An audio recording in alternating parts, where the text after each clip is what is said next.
Welcome back to Legion Builds, where I bring some of your favorite fictional characters into games of Dungeons & Dragons. Today we are building the awesome Mortal Kombat character, Ermac. Forged from the souls of the fallen Edenian warriors, Ermac is a force to be reckoned with. Today's goals are going to be really fun. First, you need to have some serious telekinetic abilities. Grab and hold your opponents, throw them, and just basically move things with your mind. Like yourself. Next, because it's Mortal Kombat and 50% of all characters can do this in the game, you need to teleport. Seriously, it was cool when it was just Scorpion. Now it's just normal? Finally, and probably the easiest, you need to be a construct that talks in the third person. If you talk in the third person during your game, the DM may slap you. This is not my fault. We're using standard point array because, well, you can do some of your own work for once. We are multi-classing, so make sure you're paying attention to the minimums. Starting things off with strength at 15. You may move things with your mind, but you beat people up with your fists. Charisma will be a 14. This is your spellcasting modifier, so it needs to be good. Intelligence will be next at 13 because, well, you move things with your mind. Dex will be a 12 because you're light on your feet. Gods, that's the second time I've used that joke on a character that hovers and it still sucks. Con will be a 10, but we'll be dumping wisdom. You tend to be a follower to whomever is in charge of Outworld. Ermac was never born. He was created, so he's a constructed creature, which technically means he was custom made, so we're going with custom lineage. I know, I'm not funny. I don't care. Custom lineage gives you 2+, 2/1 stat, and a free feat. Place this into Charisma. For the free feat, take telekinetic. This adds +1 to intelligence, and you gain the cantrip Mage Hand. Mage Hand lets you move objects with your mind that are no more than 10 pounds. This feat also turns Mage Hand invisible and requires no components. So you don't have to hide the fact that you're doing it. You just do it. This also allows you as a bonus action to shove a creature within 30 feet of you up to 5 feet towards you or away from you should they fail a strength saving throw. For your free skill, take Arcana. For your background, take whatever skills you want. We'll get everything you need with the class. We're starting things off with Fighter. Take the skills Athletics and Intimidation, as you are technically an enforcer for Shao Kahn, Melina, Kultal Khan, whoever. Level 1 fighters start off things with a fighting style. Unarmed fighting turns your unarmed strikes into a D8 of bludgeoning damage. You can also automatically cause 1d4 damage to a creature you have grappled. Second Wind allows you to heal 1d10 plus your fighter level with a bonus action once per short or long rest. Alright, we need to get the mind powers going. Level 1 sorcerers have a sorceress origins. Aberrant Mind unlocks the magic of mind powers. Sonic spells are extra spells you gain at different levels. Now, some of these spells aren't really geared towards you. In fact, actually only a few are, but we can replace these spells from the divination or enchantment schools that will suit you better as we level up. But we'll cover all those in a minute. Telepathic speech lets you communicate telepathically with one creature you can see within 30 feet as a bonus action. You can keep this link going and speak with them up to a certain number of miles equal to your charisma bonus, but it only lasts a number of minutes equal to your sorcerer level. You're also a spellcaster, if you didn't figure that out from me talking about magic. You start off with 4 cantrips and 2 spells, not including your 1 cantrip and 2 spells from psionic spells. So let's talk about those psionic spells. Mind Sliver lets you force an intelligence saving throw and cause 1d6 psychic damage and have them subtract 1d4 from their next saving throw before the end of your next turn. Arms of Hadar creates a 10-foot radius area where tendrils erupt and attack everyone, forcing a strength save, causing 2d6 necrotic damage on a failure, and they can't take reactions until their next turn. Dissonant Whispers targets a creature within 60 feet of you and forces a wisdom save. On a failure, they take 3d6 psychic damage and must use their reaction to move away from you. These psionic spells don't work for you, but you can replace them with better ones in a couple levels, unless you don't want to replace them and then keep these. But I got a couple that you're really going to want. For normal spells, Firebolt fires a blast at a target within 120 feet, dealing 1d10 fire damage on a hit. This is the best I can do for your Soul Blast because I have no idea what the hell that stuff is that you launch at people. It's green, it glows, whatever. Gust creates a force of wind that pushes a creature within 30 feet of you by 5 feet if they fail a strength saving throw. Feather Fall stops all fall damage no matter the height. Catapult launches one object up to 5 pounds within 60 feet of you in a straight line up to 90 feet away. If the object collides with a creature, they must make a dex save or take 3d8 bludgeoning damage. You also get 2 more cantrips, take whatever you want. Level 2 fighters get Action Surge. You can now, once per short or long rest, gain a free action to attack or cast another spell.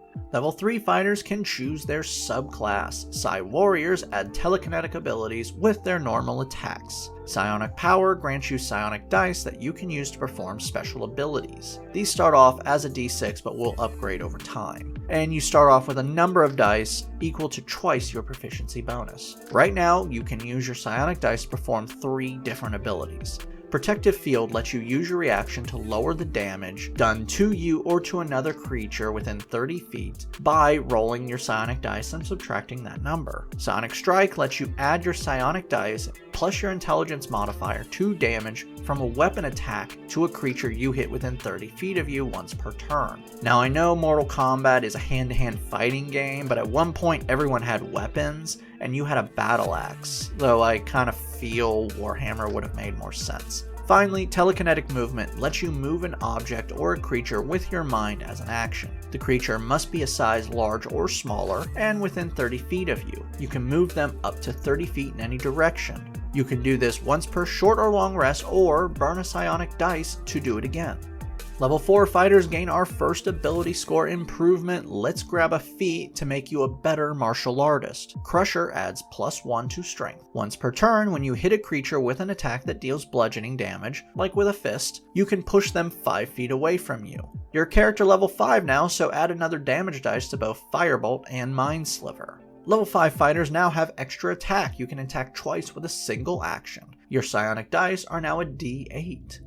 Level 6 fighters gain another ability score improvement. Place this into Charisma for better spell DC. Level 2 sorcerers receive Font of Magic. You now have sorcery points equal to your level. Right now you can use this to burn points to get spell slots, or burn spell slots to get points. Let's replace a psionic spell. Remember, if you don't want to, don't. Let's drop Arms of Hadar for Gift of Alacrity. This lets you add a d8 to initiative rolls for 8 hours. For your new spell, Shield adds +5 to your AC as a reaction. Level 3 sorcerers now have meta magic. These are new ways to use your sorcery points to change your spells. You gain 2 meta magic options at this level. Heightened Spell lets you burn 3 points to give disadvantage on a save against your spell.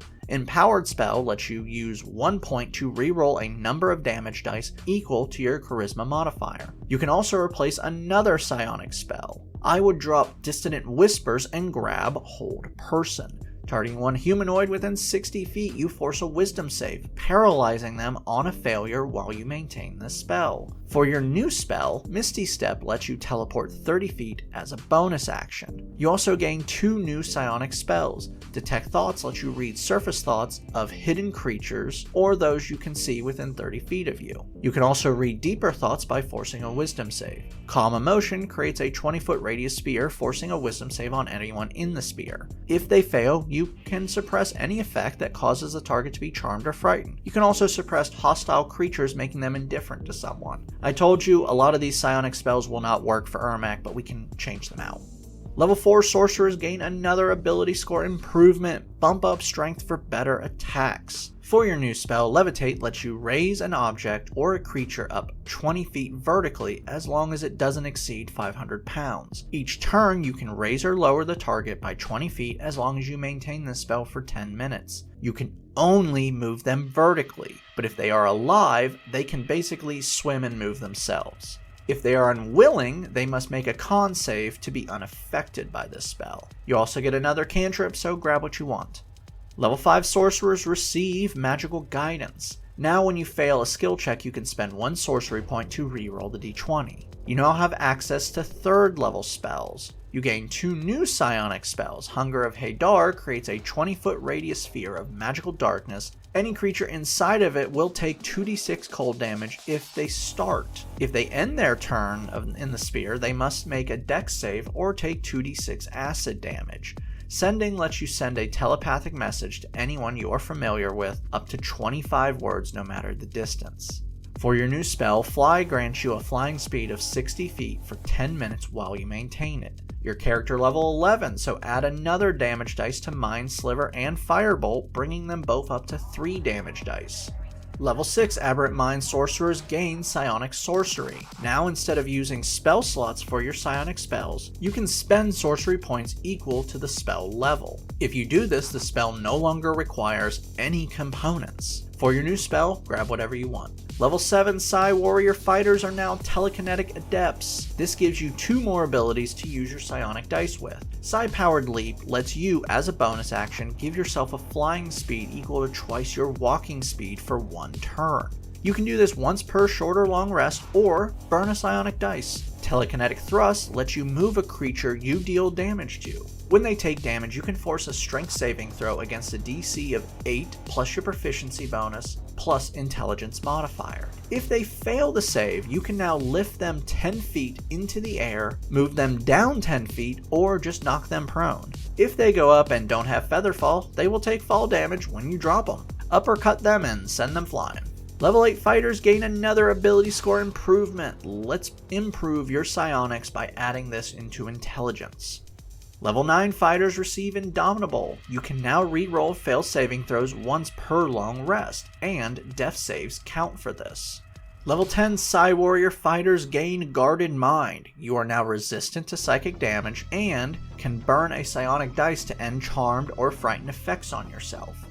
Level 7 sorcerers now have 4th level spells. For your psionic spells, Evard's Black Tentacles fill a 20-foot square within 90 feet of you. The square is now difficult terrain, and if any creature enters the square, they must make a dex save or take 3d6 bludgeoning damage and can be restrained. Each time the creature starts in this square, they automatically take another 3d6. They can free themselves with a strength or dex check against your spell DC. This spell actually fits pretty well for you. Create a telekinetic zone to grab your enemies and hold them. Summon Aberration lets you summon a creature from the far realm. The creature has different abilities based on what type, which are Beholderkin, Slod, or Starspawn. This doesn't fit with you whatsoever, unless we include the second Mortal Kombat movie, which we don't, so it doesn't fit. For your new spell, Dimension Door grants a 500-foot teleportation. You can teleport to a place you can see, are familiar with, or can just describe. Warning, if you teleport into something, you take 46 force damage and the teleportation fails. You're now character level 17, and now Firebolt and Mind Sliver are maxed out at 4 damage dice each. Level 8 sorcerers gain our final ability score improvement. Cap off Charisma for a spell DC of 19. For your new spell, take whatever you want. Level 9 sorcerers gain 5th level spells. Time to get some good ones. First, we're going to drop a psionic spell. I would suggest Hunger of Hadar, but choose whichever one you want. Time to grab Hold Monster. This is a better version of Hold Person, but doesn't have a humanoid restriction. For your new psionic spells, we're actually going to get something that works. Telekinesis allows you to manipulate or move things like enemies, while you maintain the spell for 10 minutes. Targeting a creature within 60 feet, you force a contest between your Charisma modifier and their strength. If you win, they are now restrained and you can move them in any direction by 30 feet. Lift them up 30 feet or hold them over a massive drop. Each round you must redo the contest to keep holding them, but each time you will be able to move them another 30 feet. This gives you a possible lift of 300 feet before you drop them. Have fun. You can also move objects up to 1,000 pounds and can grab objects being held by forcing a contest. Rary's Telepathic Bond lets you create a telepathic link between you and 8 willing creatures for up to 1 hour. Not really you, but it's actually pretty good. For your new spell, Far Step is a bonus action 60-foot teleportation that you can maintain for 1 minute. Our final level is level 10 Sorcerer, and you gain a new meta magic option. Extended Spell doubles the duration of a spell with a maximum up to 24 hours, which means Telekinesis now lasts for 20 minutes, Gift of Alacrity lasts 16 hours, Telepathic Bond can last 2 hours. For your final spell, Teleportation Circle lets you create a 10-foot diameter circle that connects to another circle you know anywhere you've seen. When you learn this spell, you gain the knowledge of 2 locations on the material plane determined by your DM. Ask them about more circles in their world and seek them out for quick escapes for you and your friends. Time to look at this build. Your telekinetic abilities are amazing. You can move objects up to 1,000 pounds, grab and hold enemies, throw enemies, give yourself a flying speed, add damage, use objects to attack your enemies, and shield yourself from damage. You can use all of these using spell slots, sorcery points, or psionic dice. Your teleportation is all over the place with near limitless distance, only stopping at other dimensions. You're also not a bad fighter, dealing 1d8 plus 4 damage unarmed, attacking up to 3 times, knocking them away on a hit, and granting advantage on all attacks against an enemy you have critically hit. Downside. Firstly, you have the Curse of the Spellcaster, concentration spells. About half of your spells are required to be maintained, so you can only use one of those at a time. You also have limited resources with 15 spell slots, 10 sorcery points, and 12 psionic dice. These are actually pretty good numbers, but hardcore encounters can start burning these up pretty bad. Finally, and this is really a fluff thing, you have spells that don't make sense to you, but who cares about the last one? Don't use the spells or customize this how you want. There are some good spells that you can replace your psionic spells that don't fit with Ermac but are really good. Grab enemies from a distance and let your team wail on them while you push the attack from your location, or get up close and personal and beat them up. This build works as both utility and attack, so have some fun. If you enjoy this build, check out my Mortal Kombat playlist and play as Noob Saibot, Sub-Zero, or one of 3 versions of Scorpion. Don't forget to like and subscribe to not miss a new build each week, and if you're listening on Spotify, please give us a good rating.